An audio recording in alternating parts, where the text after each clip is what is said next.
Hi folks, and welcome back for the next background pour. Pretty much the same setup, different colors today. So we are going to use black, phthalo blue and some gold. So this one is going to be really dark, I hope at least, so I will take less of the gold. And say hi to my drip-off jar. I haven't seen him for a while, so it has grown bigger. I had smaller ones, so I just poured all of them into the bigger jar. And as I do not want to use white for the background layer, because we don't need white if the end result is going to be dark, we are using the drip-off jar. If you have not seen it before, this is all my drip-off paint that I save from all the pours that I do. I pretty much put it in this jar, and it contains so many colors, it most of times gets a neutral, sometimes lighter, sometimes darker gray. So as you can see here, and this is pretty perfect as a background layer, because why wasting drip-off paint when you can use it for a background and to help your paint flow easier over it. Of course, if you use paints with or without silicone, you should make two of these jars, one where you put the paint with the silicone in and one without, just to not mix up things too much. Other than that, it is just spreading it around as we always do,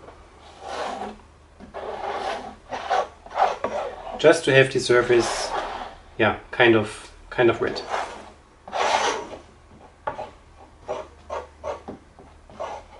So here we go. This does not need to be pretty.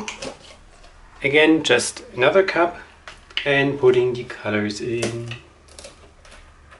So this now pretty much looks pretty light. It's going to dry really dark.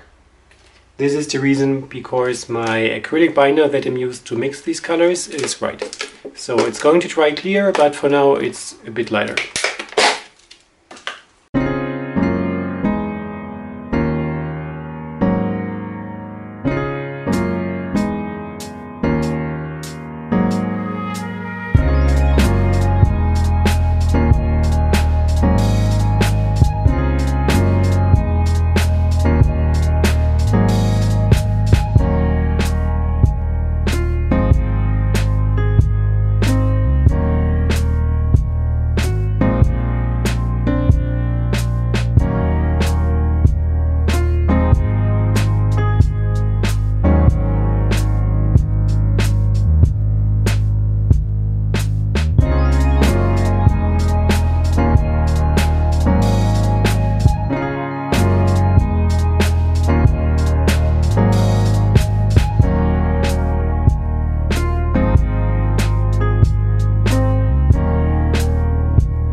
So this is not looking like much at this point, but when this dries as I think it will, so the blue is going to be really dark, the gold is going to be golden, and the black is much darker as well.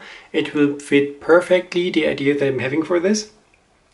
So I'm going to put this aside, keep my fingers crossed that it will dry as I hope it will dry. And then we will see back in the final result.